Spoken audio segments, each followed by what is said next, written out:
kasama. Magandang umaga po sa inyo. Ngayon po ay Biyernes! Friday the 13th. Amping-amping. Hindi naman tayo naniniwala sa pamahiin.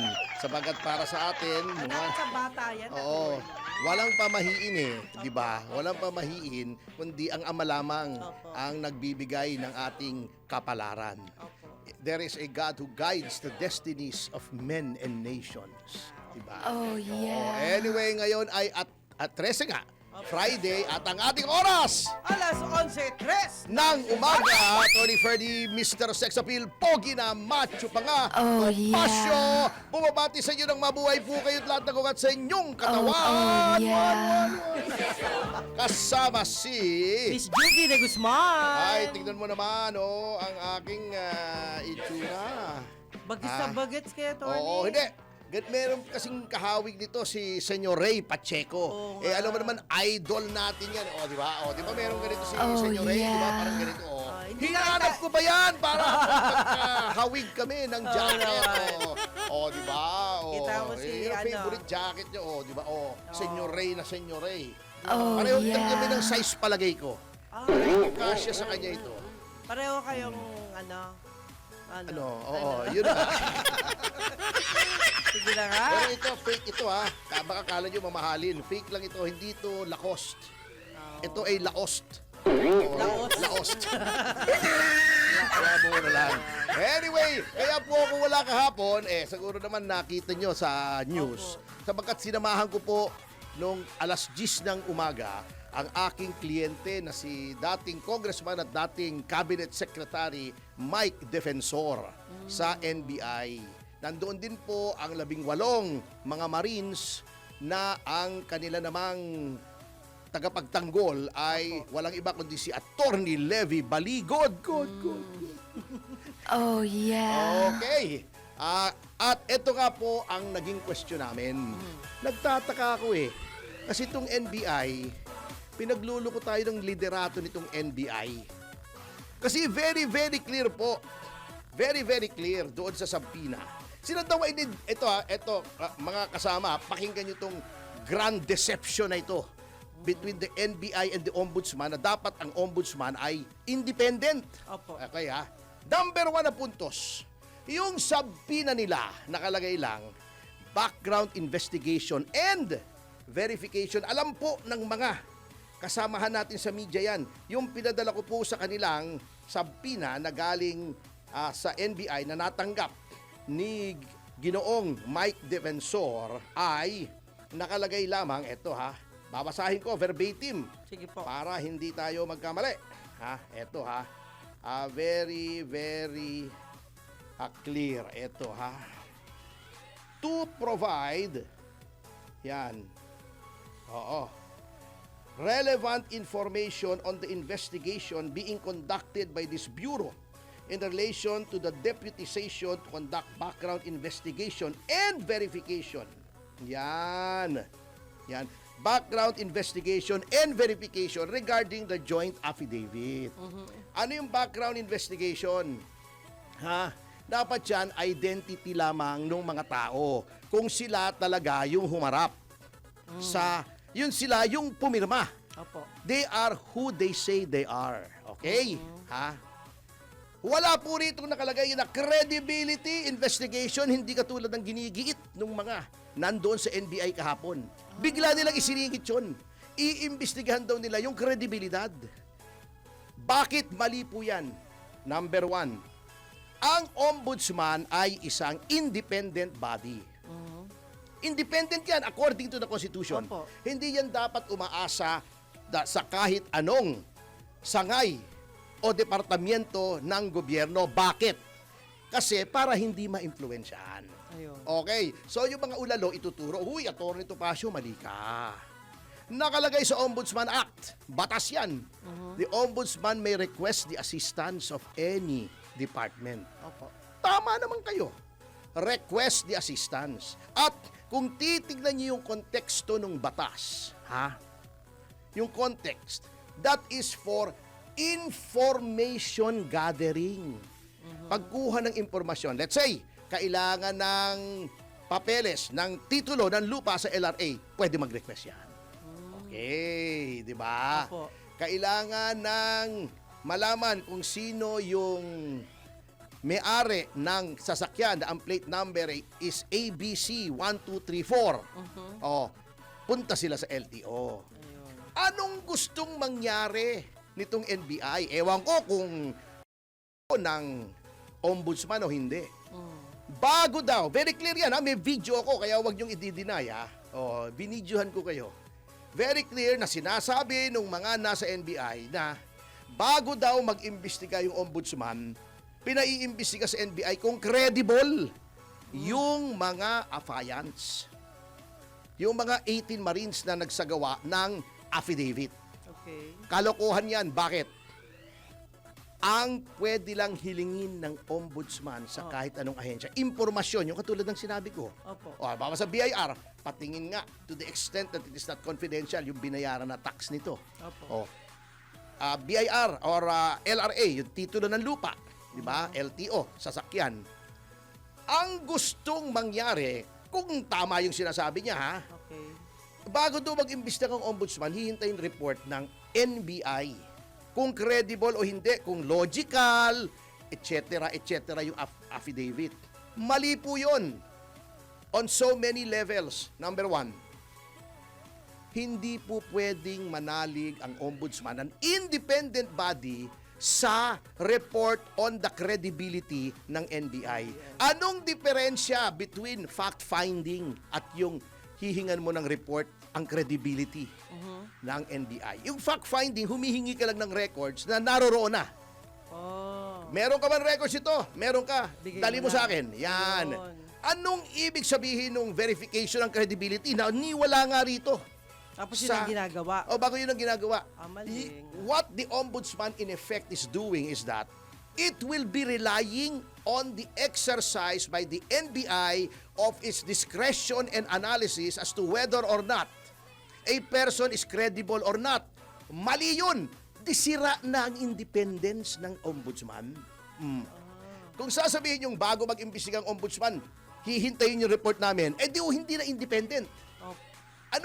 Anong problema nito? Kasi nga po, kaya ini-insulate yung ombudsman from other departments is para makagawa siya ng impartial at unbiased na evaluation ng kaso. Nasaan ba ang NBI? Nasa Pasay. Hindi. Biro lang po. Nasaan ba ang NBI? Ang NBI ay nasa ilalim ng Department of Justice. Sino bang hepe ng Department of Justice? The Secretary of Justice. Sino ba ang boss ng Secretary of Justice? Ang Pangulo ng Pilipinas. Nasaan na ang independence ng ombudsman kung ito ay babase ng kanyang aksyon sa report ng isang ahensya na nasa ilalim ng executive? Di walay. Number 2, kaboting kahoy na may ulalo po ang procedure na sinusunod ninyo. May reklamo po, kahit sabihin yung not exactly and complete affidavit.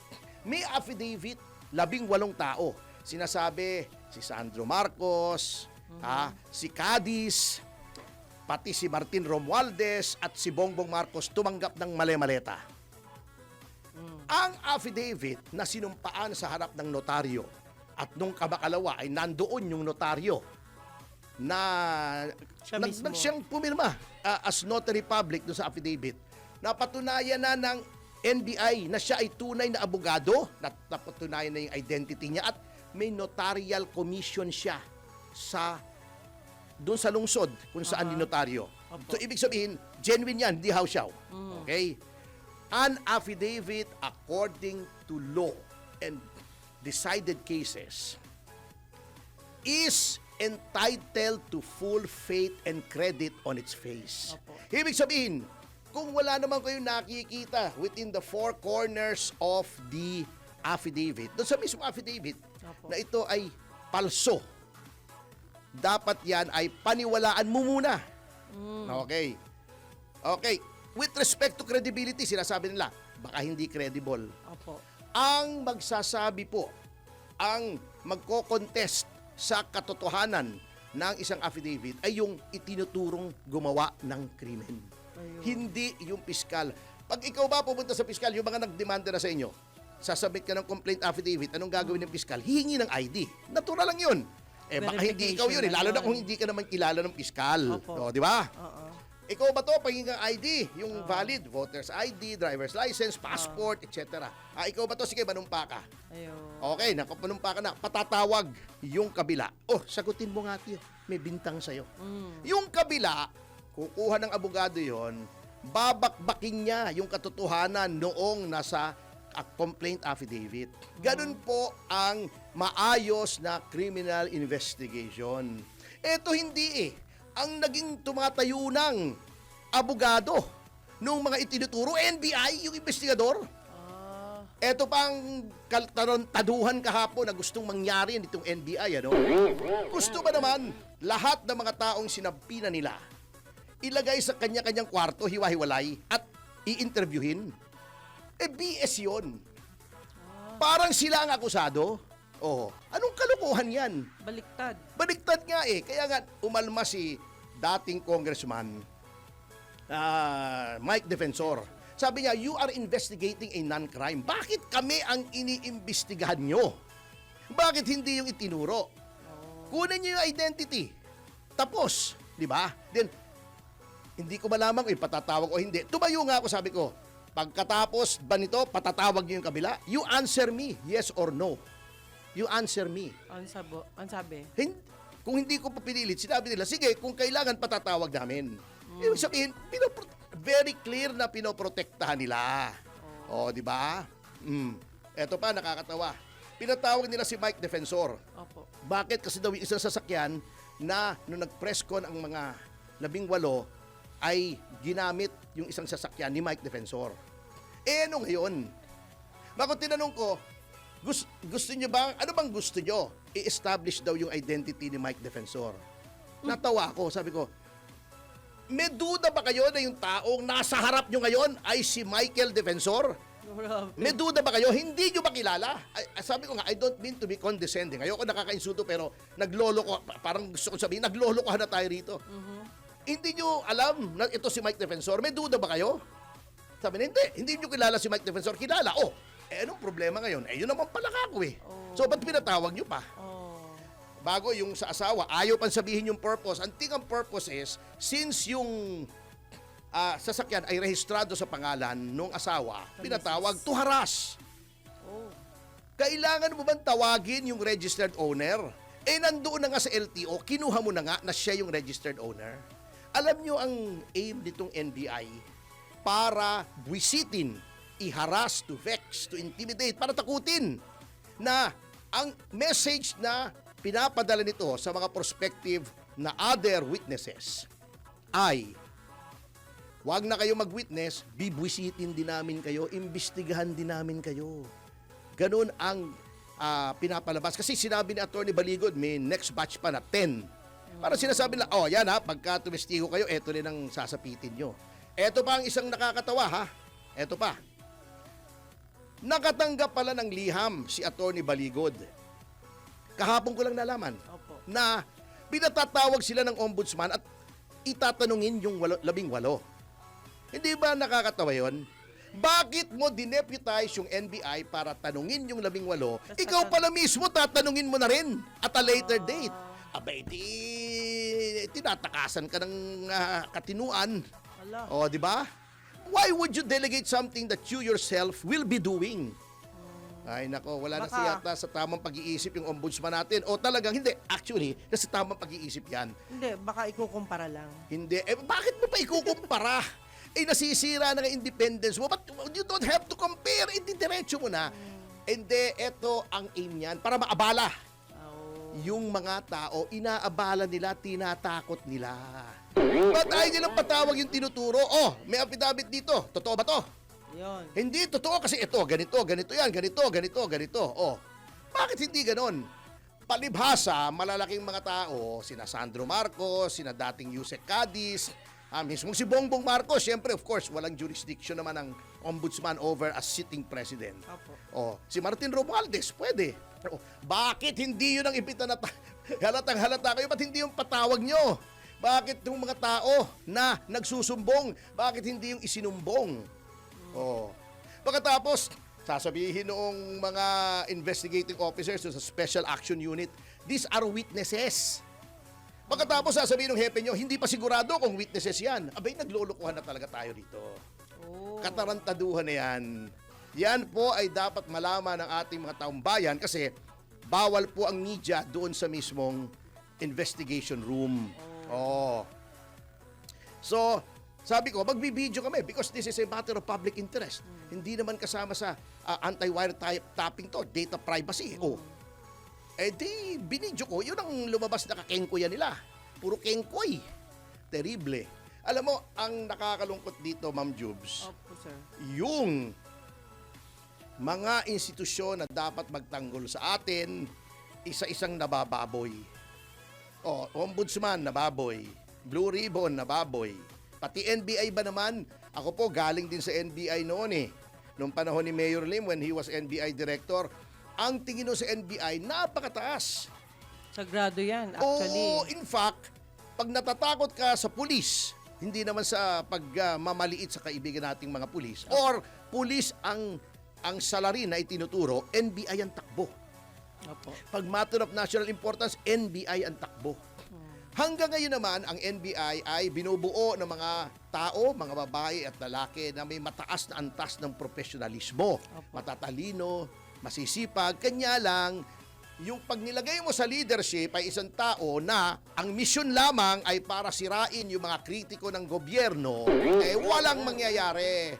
Mangangamoting kahoy na may ulalo din yan. Oh. Ginawa nila sa ombudsman. O, di ba? Parang yung Blue Ribbon. Yung Blue Ribbon. O, sinong inilagay nila? Itong si Boy Takip. O, di ba?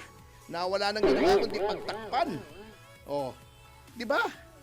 Ito mo ang nangyayari dyan, no? Bago, dinadaan pa sa katatawanan. Wala namang natatawa sa kanya. Nakatakot Diba? na yan, sir.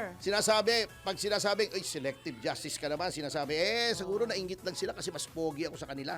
Oh. Yun na. Hindi naman papugian ang Blue Ribbon. Oh. Etong si Lacson, nung nagkakampanya ng 2025, napakayabang yan. Sabi niya, may mahigit 6 congressman ang sangkot sa flood control scam. Pag ako'y binoto nyo, iimbestigahan ko yan. Ano nangyari? Bakit? Komite de silensyo na siya. Tuwing pupunta sa pintuan ng Malacanang ang investigasyon, pinipigil niya. Yung Brave 18, hindi pa nga niya natatawag sa Senado, sinasabi na niya, hindi credible. Wow. Meron pa siyang pag pinapatong-patong daw yung 805 billion aabot sa langit. Ba't naman pagpapatong-patungin mo yung 805 billion? Nasisiraan ka ba ng bait? Siyempre kalat yun, nasa maleta nga eh. Itong si Pink talaga, yung mga tirada eh. Ikaw kahoy din eh. Oo. Wow. Di ba? Di ba? Tinanggal nila si Marcoleta dahil papalapit na ng papalapit sa Malacanang. Pagkatapos, gagawa siya ng mga splice na video para siraan si Marcoleta kasi yun ang talagang nagkikriticize sa kanya. Bago yung Blue Ribbon, may partial report pang nalalaman. O, di ba? Wala namang gustong pumirma. Bago nung sinasabi ni Senator Marcoleta, ipatatawag mo ba yung 18? Sabi niya, sige, sa isang kondisyon, pirmahan mo yung partial report. May ano yung parang bata, usapang grade 1. Di ba? Bakit i-hostage mo yung pagtawag ng 18 sa pagpirma ng kengkoy mong report? Samantalang katungkulan mong ipatawag ang lahat ng tao na nagsasabing may kinalaman sila dito. Si Rizzo Antiveros nga kung sino-sinong koloko yung pinatawag nung hearing ni Pastor Kibuloy. Di ba? Yan ang nangyayari. Pinipili niya yung mga testigo. Yung mga testigo na papawalang sala sa Pangulo at kay Martin Romualdez. Di ba? Bakit ganon?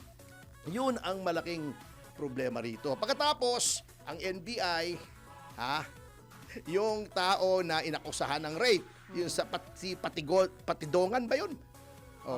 Na yung kami ni Boss Jigs ay nag-press con kami. Opo. At ngayon, meron pa nung lumabas yung tungkol kay Patigongan nung nag-press release kami at nag-press con kami ni Jigs, Opo. may lumalabas pa ng mga tao na parang itinuturo pa siya dun sa ambush. Hala. Hindi naman namatay yung mayor ng Darobo sa Surigao del Sur. Aha. Oh, yan ang mabigat. Oo. Yung mga tao na tinuturo na may kasalanan, binibaby nila, pinoprotektahan nila. Yung mga nagtuturo ay yun ang Delikado. binibwisit nila. Eh sino pang magsusumbo ngayon? Yan ang masakit, nasisira yung mga institusyon. Anyway, Ma'am Juice, bago tayo mag-break ay pa-shoutout nga. Ano yung may nagpapa-shoutout po rito?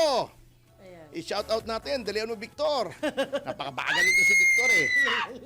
Bigla. Naku, Pero attorney regards daw po sa inyo sabi ng mga bisita kagabi sa Heritage, sila Manila Rotary Club. ganun ba? Yung grupo. Grupo ng, Yung original ba itong Original Manila po. Rotary Club? Opo. Oo.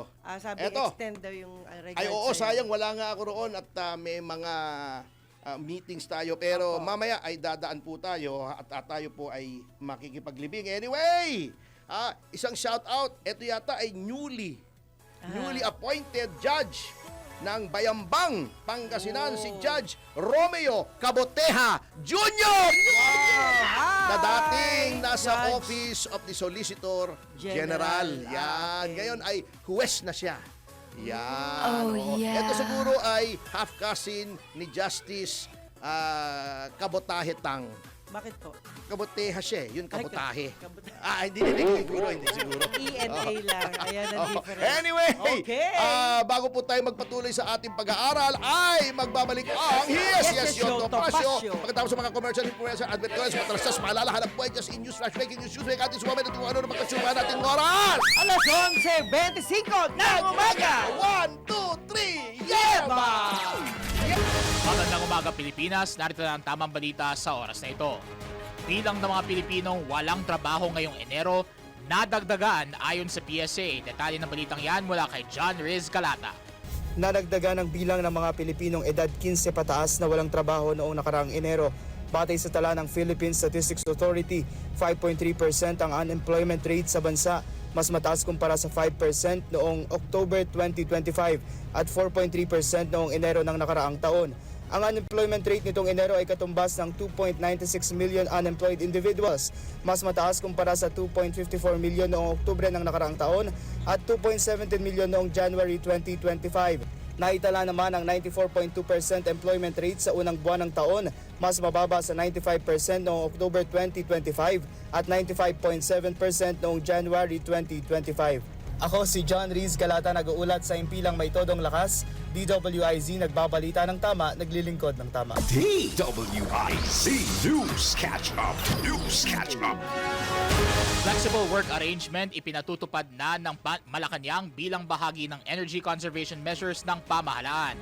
Narito ang balita mula kay Patrol 13, Gilbert Perdez.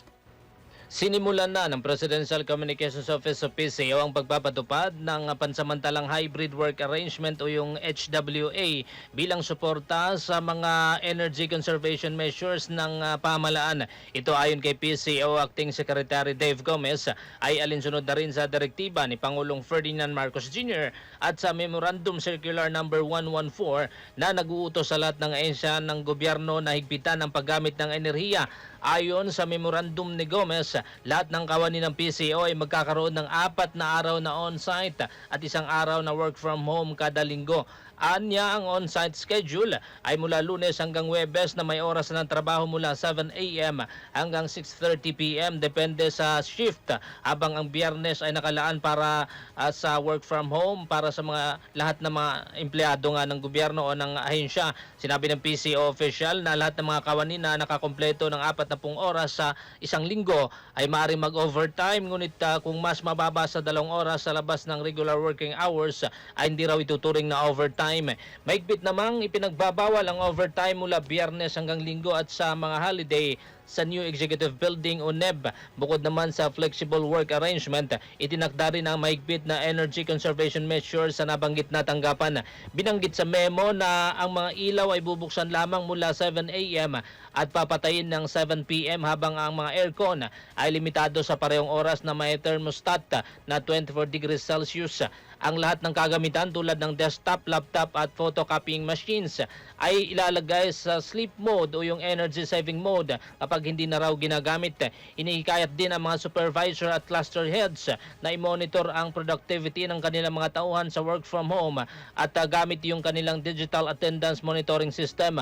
Ang mga empleyado naman na nagtatrabaho ng remote ay dapat ding manatiling accessible sa opisyal na oras at sumunod sa mga reporting requirements upang matiyak ang maayos na serbisyo sa publiko. Samantala, nilinaw naman sa memorandum na pansamantala lamang yung hybrid work arrangement at ang mga energy conservation measures at mananatiling epektibo hanggat may bisa ang direktiba ng Pangulo o hanggang ito ay baguhin o alisin daw ng gobyerno. Paliwanag pa ni Secretary Gomez, ang hakbang na ito ay parte pa rin ng sama-samang pagsisikap ng gobyerno na maging responsable sa paggamit ng enerhiya habang patuloy na nagbibigay ng serbisyo sa mga mamamayan. Patrol 13, Gilbert Perdes para sa Himpilang May Totong Las, DWIZ. Nagbabalita ng tama, naglilingkod ng tama. DWIZ News Catch Up. News Catch Up. Samantala sa kaugnay na balita, work from home scheme ipatutupad sa Kamara bilang tugon sa energy saving measures ng pamahalaan. Narito ang balita mula kay Patrol 30, Jelly Mendez. Tatalima ang Kamara sa direktiba ng Malacanang na magpatupad ng work from home arrangement upang mabawasan ang hindi kinakailangang gastusin ng pamahalaan. Batay sa inilabas na memorandum na nilagdaan ni House Secretary General Attorney Cheloy Garafil, ipatutupad ang modified work arrangements kung saan ay kapag nakareses ang Kongreso, may 2 araw na on-site work tuwing Martes at Miyerkules at 2 araw na work from home basis tuwing Lunes at Huwebes. Kapag naman may session ay 3 araw na on-site tuwing Lunes hanggang Miyerkules at 1 araw na work from home tuwing Huwebes. Layunin ng hakbang na mapababa ang gastusin ng pamahalaan, mapahusay ang operasyon at mas maayos na magamit ang pampublikong pondo. Samantala, inatasan din ang ilang tanggapan na panatilihin ang skeletal workforce sa opisina kahit sa work from home basis o work from home days upang matiyak ang tuloy-tuloy na serbisyo sa publiko. Kabilang dito ang Engineering and Physical Facilities Department, Medical and Dental Service, Records Management Service at Legislative Security Bureau. Ito si Patrol 30. Jelly Mendez nag-uulat para sa Himpilang May Todong Lakas sa DWIZ. Nagbabalita ng tama, naglilingkod ng tama. DWIZ News Catch Up. News Catch Up.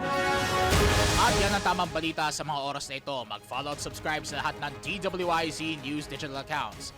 Facebook, Instagram, YouTube, TikTok, X, DWIZ News app at DWIZ News website.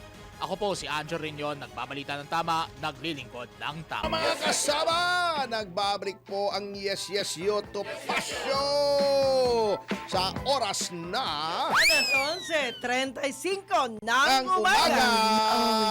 At ito po si Attorney Ferdy, Mr. Sex Appeal Topacio, kasama si Miss Juvie de Guzman. yan. At syempre po, at ito na tayo sa ating paboritong bahagi na Pinamagato.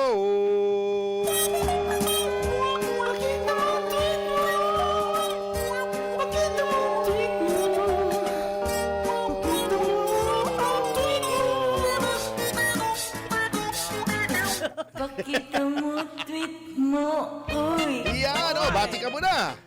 Pasensya na kayo, parang iba naiisip ko dun sa pakita mo, tweet mo. Iba yung na, ano ko, sorry po. Hindi na nga tweet daw ngayon kasi X na, hindi na siya Twitter. Ex na siya. Okay. Okay, mga kaibigan, salamat po. Lalo na yung mga bumati kahapon, attorney, sa atin po. Salamat po At sa saka lahat. nagpapasalamat din nga pala ako dito sa technical staff nitong DWIC. Opo. Kasi mamaya-maya lalakasan nila yung aircon at napakainit dito sa loob ng booth. Mainit na nga yung talakayan. Mainit pala itong ganitong klaseng Ay kasi ang kapal, groovy. Ang kapal ng jacket babano, nyo at ang tawag dito ay tiis pogi. Ayan. Kasi sa pag-iidolo ko kay Senyor Ray Pacheco. Ayan, yan ang maganda. Meron kay Yan, Idol. oo. Well, anyway, attorney, gusto ko lang batiin si Rosario Medical Center Pwede batiin mo. ng Guagua, Pampanga. Oo naman, Ayan. oo. LB Zafra, okay. Salamat po. Flor de Lis Nguyen. Susan Cambry, thank you so much. Ayan, next week daw meron tayong issue dyan. Okay, at magpantay, Diego Jr. Oy, ang gwapo na ni Sir Jigs, Siyempre, Pasombre-sombrero na, Aba. tumataba na. Yan, Jigs magpantay. Congratulations, yan. Of course, Marlon de Guzman Valimento, yan. Hello po, M. Cordero. Yan ito, Mike Magpayo. Ito dati tag-NBI din to si Sir Mike Magpayo. Ayan, pero iba yung Anong ipayo niya? batch nila. Oo. Siya po yung Sa pamangkin ni pangyayari, Tita Deli Magpayo. Ah. Ayan, talagang mga Si Tita Deli, ako ang inyong Tita Tia Deli. Deli. O, di ba? Ang ganda ng boses nun no? Okay, John Patrick San Roque, syempre. Hello, Ate Josie Valimento and Company. Ate, salamat kanina. At least nakausap kita. Alam mo, sir, iba talaga yung kapatid mo kahit malayo. Pag nakakausap mo, masaya ka na. Yun lang po syempre. yun. At of course, yung mga kaibigan natin, Josephine Salvador, lahat po ng mga nasa abroad na kaibigan namin ni Attorney, God bless us all. Lahat po ng taga Manila Rotary Club. Yan, kinakamusta ka. Ay, Salamat po. Hi Yan. po.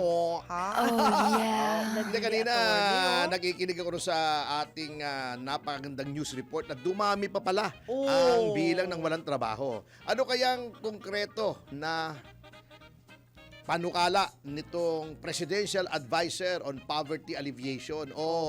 Wala ata or is he just taking up space kung anumang opisina meron siya? Wala pa ho tayo narinig, Attorney. Yan, napabahing tuloy ako Naalala ko yung Presidential Attorney, di ba may age? Advisor. May age yung yung pag nag-start ka ng trabaho, 18 from start to 18, di ba? 18. Oo, yes, of Eh, course. kasi kanina Hindi, pwede rin magtrabaho minor, merong 15, apprenticeships, but may may 15 chuchu-chuchu. years Oo, old. nandun yan sa labor code. Okay. Anyway, Sige. ang babatiin po natin ay magka-alternate tayo between Sige yung po. mga nanyan, yun nandito ngayon, nanyan nito, at saka yung kahapon na mga bumate. Ayan. Nandito si Hazel Eyes. Opo. Sabi niya, when exposing a crime is treated as committing a crime, you are being ruled by criminals. Sabi daw to ni Edward Snowden. Kilala mo si Edward Snowden, yung nag-leak ng information na yung Amerika pala ay binabag yung mga telepono pati ng mga world leaders. At tupaw ka, wala na talagang maasahan na justice ngayon. Kaya sa 2028, dapat overwhelming votes kay VP. Yan. Para hindi tayo madaya.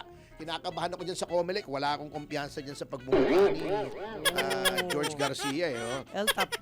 Rowena Juliesa, ang tapang mo, Attorney. Binibig ko sa iyo. Salamat, Attorney, sa tanggol sa katotohanan. Nandito si Gerald Calzado, laging watching from Bangag, Tambalos, Los Crocs Country. Yay! Yay! Babaeng dalawang yan. Hi. Nandito Lynn Tasha. Inuubos nila resources ng mga tao while they're enjoying the fruits of our labor. Kasuka-suka sila. Yan, Tony Zamora, magandang umaga daw from Hi. Panabo City, Davao del Norte. 1, 2, 3, Yema! Yahoy! Etong si Cecilia DeWitt, kahapon siya, team replay itong mga ito. Ayan, Opo. Cesar Forbile, yan. Salamat! Bakit daw nagkakaroon ng problema? Ito, gusto nga imbestigahan ng ating Senado kung ba't bumabagsak yung presyo. Ala. At bakit nag-i-import kung kailan maraming ani, bumabagsak ang presyo ng mga inaaning sibuyas, gulay ng ating mga local growers. Siena, nandito si Betera, Dennis, Hi. sabi ni Denin C, Attorney Topacio the best. Si Marilu Fucahori, yan, Yahoy. team replay siya, hindi daw siya nakapanood kahapon. Oh, Rowena yeah. Uliesa. Galing.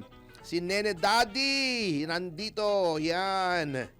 Yung NBI daw, National Bendalo Investigation. Oh my Para God. sa akin naman National Bureau of Intimidation. Rolly Oo. Durana, hi. Okay, Lacson, inaaway si Senator Marcoleta. Siyempre, sabi nga sa Biblia, anong pagkakaisa ng liwanag sa kadiliman? Di ba? Gusto ni Senator Marcoleta liwanag, gusto ni Senator Lacson ay kadiliman. Yan. Oo. Yan. Oo. Nandito si Tony Zamora, Mila Katubay, watching from Hong Kong. Yan, Isidro Habin. Magandang umaga daw. Magandang umaga rin po. Hi, Maricel Sir Lando Malungsong. Marquez. Dom Standby. Z7. Honorato Gadib. Benny Cabel. Wala bang pananagutan si Lacson sa pagtatakip sa mga buhaya? Binoto nyo eh.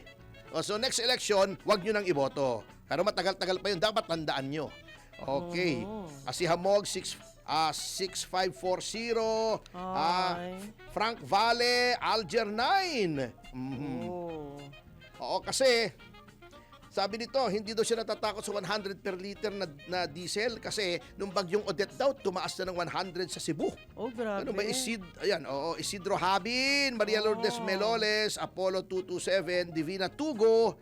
Iyan, nandito rin po. Siyempre, ang ating mga suki na si Michael Guy, Rolly Mendez Hi. Tomas, yan, Cathy Palamos, Ryan Ang, Ramiro Oliveros. Hello. Siyempre po, si Mr. Uwik, yung assistant ni FG, Hello. Jose Miguel Arroyo. Ang apelido niya Uwik. Sabi ko, ang first name Uwik? yata niyan, John Uwik. Di ba?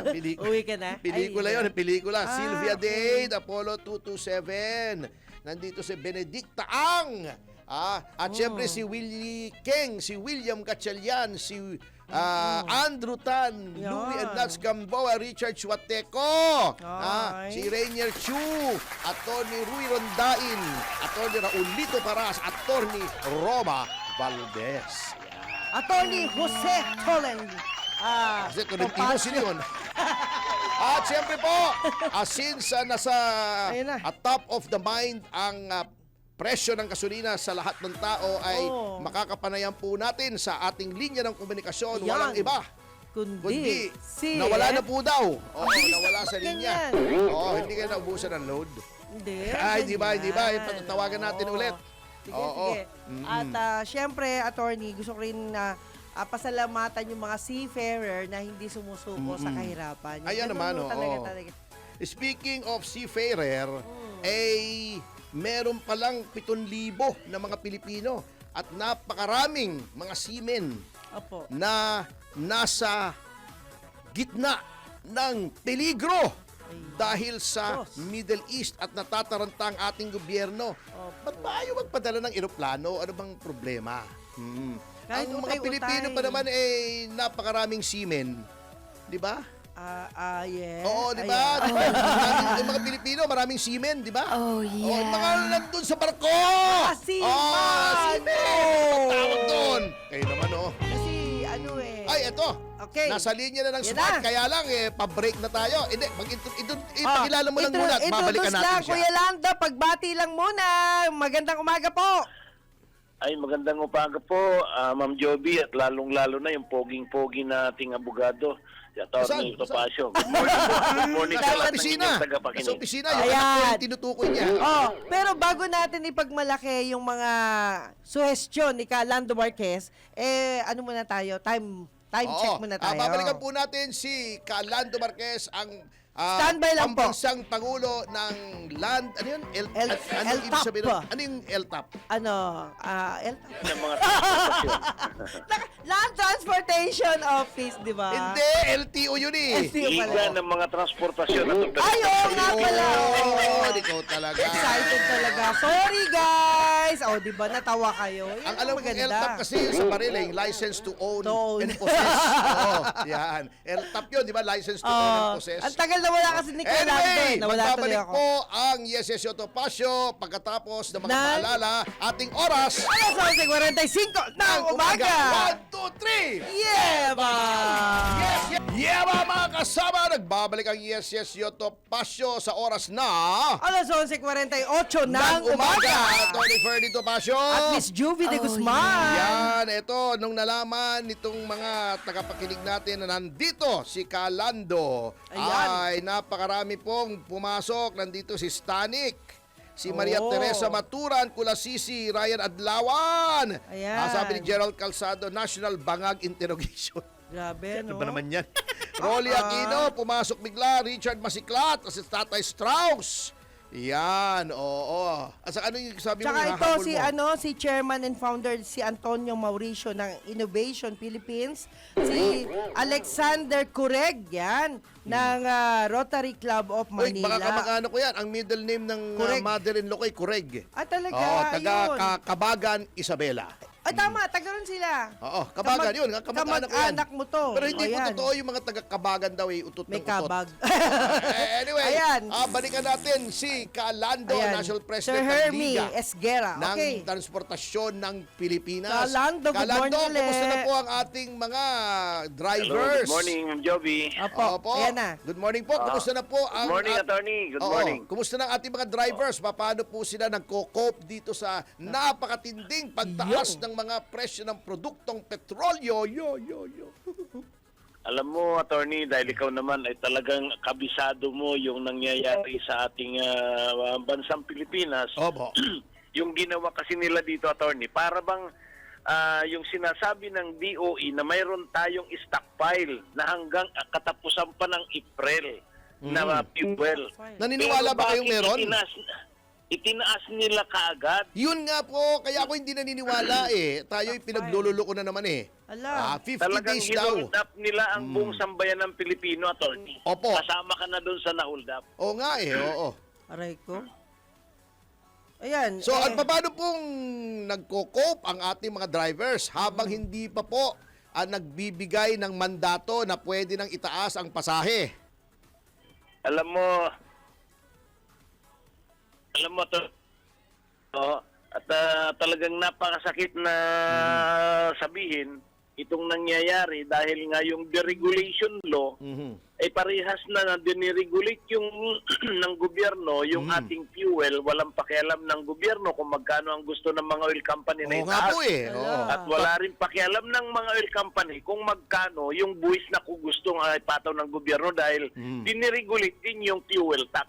Ala. Oo, kasi wala silang pakialam sa buwis kasi ipapasa lamang nila sa mga consumer. Halimbawa, ang buwis ay 7 pesos kada litro. Opo. Tataasan nila, idadagdag nila yon, ipapatong nila yon. Meron tayong excise tax, di ba, Tony? Opo, meron. Meron tayong expanded value-added tax. Opo. Meron tayong bill tax na inilagay sa mga construction. Opo. Nakapatong lahat sa balikat ng mamamayan yan. Yun ang Oo, problema. yung Ang VAT direkto. Oo. Ang masakit dito, Attorney, pong mamamayan, ang aming pamasahe, regulated, kontrolado ng Yun gobyerno. ang masaklap. Diba? Matagal na po kaming naghihiyaw ni Ka-Obet dyan eh, na dapat merong benchmarking law at ilang kongreso na po. 15, 16, 17, 18, Kaya hanggang yun know, Tony, ang dapat pag-aralan na dapat i-repeal na yung batas na deregulation law. Oo, i-repeal at magkaroon ng benchmarking law yung matagal na namin pinag-aralan ng ibang mga tsuper. Ngayon. Oo, kasi ang para doon po, alimbawa, ganito ang presyo ng diesel, ganito ang pasahe. Opo. Batas yun. Yan. Pagka umabot naman sa ganito, automatic, ganito ang pamasahe. Hindi na maghihiring-hiring, inaabot Tapos ng yung buwan eh. pangako na itataas nila ng pamasahe, Tama. pag yung mga ang gagawin na naman ng oil company, ibababa na naman nila dahil sabi naman ni President Trump, malapit na matapos yung kanilang away-away doon. So ibabagsak na naman nila at saka 20% lang po ang ng fuel na kinukuha natin diyan sa naggigirang bansa. Ay, totoo po yun, bakit? totoo. Malit lang pala eh. Oo. Pero ang Oo. problema po yata, Kalando, dahil nga nagkakagipitan sa langis, yung China na kinukuha na natin dati ng langis ay hindi na ayaw na munang magbigay sapagkat kailangan din nila. Ayun. Talaga yung mga malalaking bansa kasi na talagang nag-i-stock. Mula kasi nung inalis nila yung Oil Price Stabilization Fund. Oh, dahil yung nga po- OPSF, oo, naabutan ko po yun. Oo, yung Oil Price Stabilization Fund, inalis na po nila yan. Oo, matagal na nga po eh. Kaya Opo. binago nila yung sistema. Kaya tayo talagang tatanggapin na lang natin kung mabubuhay pa tayo, kung mamamatay na Ayun tayo nga, ba. hindi naman pwede yun. Oo, Natin may mabuhay karapatan naman mabuhay tayo. ng maayos. Oo. Don't say negative. Anyway, ano pong mga ginagawa po ninyo ng organisasyon nyo para makatulong po sa ating mga tsuper? Yon. Tama. Unang-una ho ay talagang dito ay umaasa kami na mayroong ibibigay dahil ngayon nga nagbigay ngayon ng mga DSWD, mayroong sinasabi. Kaya lang ho, sistema ipinadaan naman sa local government. Ngek! Siyempre, kung kalabang ka ni Mayor, baka hindi ka na makakuha. Ba't hindi pa kaya Makakarating dinirekta, no? Bakit dinaan pa sa LGU? Meron na po bang mga coupons dyan o mga fuel subsidy na pinatutupad para sa mga operators natin at drivers ng Yung mga fuel public transport? subsidy naman po na sinasabi Opo. naman gagaling sa DOTR attorney, Opo. ang sabi naman po na narinig ko na sinabi po niya ang ating Secretary Banoy Lopez, baka April pa daw. Nge! Kaya ang Ala, sabi tagal namin, naman. anuin mo pa yung damo pagpatay Patay na ng ang mga kabayo. kabayo. So ang gusto nila, mula ngayon at 13 ng Marso hanggang 1 ng Abril, wag munang kumain yung mga tao. Ala, O di, grabe na ano yan. yun, ano? Ano yun, 1 linggo mahigit. Mabubuhay ka ba ng 1 linggo mahigit? Nangamoy ka na kami lahat po, di ba? Ayun ang Huwag mabigat. naman. Oo, buti nga kayo ngayon habang buhay wala kayong amoy. May mga kilala tayong kongresista. Buhay Buhay pa, pa, may maamoy amoy na na. eh. Oo, Meron na nga amoy na. Oo. Amoy pera, Grabe mali-malita. talaga. Yun ang masakit na Tony. oo. Mali-malita ang kanilang kinuha na pera, pero dinideny pa nila, di ba? Iyon, oo. Kaya ang sabi ko, attorney, Yun. sana ay lumubo ang kanilang mga tiyan. Wag kayong ganyan Wala kasi may isa naman. tayong lawmaker na maingay ngayon eh. Hindi Oh. siya yung lumobo, yung buka. Oo, di ba? Oh, Oo, di ba si Terry Yan, Ridon? attorney, maraming salamat sa tawag yun. Matatapos na yung oras po natin. Okay. Maraming salamat, attorney, Ma'am Jovi. Okay, thank Salamat you very po. much, Kalando, sa inyong Salamat po, pagpapaunlak. Kuyang Lando. At magkita-kita pa rin po tayo next week para magkaroon po tayo ng ongoing report sa mga Yes. problema ngayong hinaharap ng Opo. transport sector. Thank you very much. God bless. Yan po ang tinig ni Kalando Marquez. ayan. National Attorney. President ng Liga ng Transportasyon at Operators ng Pilipinas o LTAP. Ayan. At nandito po si Juan Ninakawan, Melvin Pakuan, Ayan. Lynn Parosoleb, Hi. Aris Romeo Saniel. Oni at humabot po Valimento. sila. Oo naman. Yan. Oo. Marlon, Johnny Oo, Valimento. mabigat And na family, kasi yung sinasabi ni Kalando, mabigat yun Kasi ito nga, dapat ngang imbestigahan itong dalawang ito. At unahin na natin itong biglang bumabagsak na presyo sa harap ng tumataas na presyo ng mga Ayan. pangunahing bilihin Opo. ay may mga sindikato na naman. Although, di ba, may nagsasabi, yung buong gobyerno daw ay sindikato. May sindikato na naman na kumilos na naman upang pabagsakin ang presyo ng mga produkto ng ating mga lokal na mga magsasaka. Nako, kawawa na yung mga Oo, nag-file ng Senate resolution si Senator Loren Legarda upang imbestigahan. Imbestigahan. Nasabit eh! One more chance. Imbestiga Sige lang. yung Opo. kasi nga ang nangyari daw dito sa mga gulay, lalong-lalo na yung sibuyas. Yon. Yan, sa Nueva Ecija at Occidental Mindoro, Opo. na bumagsak from 120 to 150 kada kilo na naging 30 hanggang 40 pesos na lang ay dahil may mga nagmanipula ng presyo na yung napasabay. Di ba tayo dapat mag-i-import lang tayo, halimbawa may ani, Opo. kahit bigas, kahit Yes. gulay. Kung hindi sapat yung ani ng mga local na mga farmers, saka tayo Kukuha. mag-aangkat, di ba? Ito, sinabayan ng pag-aangkat ng katakot-takot na sibuyas. Na mas mura. O na mas mura. Oh. Dumami, pagka, di ba, law of Siyempre, supply and demand. oh. Pag dumami ang supply, ang Magmumura supply, talaga. bababa yung Presyo. presyo. Oo. So, anong nangyari? Sinabayan ba naman ang katakot-takot na daan-daan o libo-libong metro tonelada ng sibuyas yung pag-ani ng mga local farmers? Sinong may kagagawa nito? Bad At bakit timing naging yan. gayon? Bad timing Oo, yan, bad attorney. timing Kawawa talaga. naman yung mga Bakit- local farmers natin. Bakit hindi naisip ng Department of Agriculture na wag munang magpa-import since marami namang ani? Paubos muna sana. Yes, oo. Yan ang mabigat. Ay, wrong timing. Nako. Angelo Redaha, sorry Puro po. kaputan Yan. talaga tong gobyerno to. Bago nagagalit sila. Bago, etong issue ng sibuyas, Pagod, nagagalit sila, balat sibuyas sila. Oh, yan. Huwag naman kayong pikon. Oo, wala. Oo. Walang mangyayari po. I love you, Oo, Filipino bangag Mirror. na bangag ang gobyerno kasi. Anyway, Aha. mga kasama, hanggang sa susunod na linggo po ay magbibigay daan na po tayo Yes. sa susunod na programang wala pang nakalagay kung sino. Ayan, ang Nandito. susunod ay ang Senyor Balita. Pero bago yan, bago tayo magpaalam, ay meron tayong message from, Yes. naku, nalungkot na naman ako, Sige po. Boss Edgar Cabangon. Ito po ang sabi niya.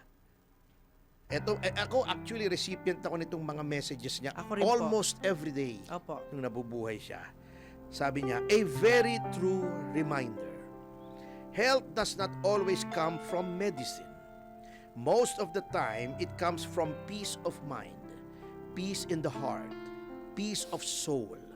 It comes from laughter and love. Think good, think God, thank God. At sa notang yan po ay we miss you talaga, Boss Edgar. Miss na miss ka namin, Oo, Boss ay Edgar. magbibigay na po tayo sa susunod na programang Senyor Balita kasama si Senyor Ray Pacheco. Ray Pacheco. Hanggang sa susunod na Lunes, Attorney Ferdy Topacio. At Juvie de Guzman. Maraming Nagpapaalam salamat po. po sa inyo at nagsasabing have a nice weekend. Salamat I love po. you, Ma'am. Ma'am, thank you. Bye-bye. Bye.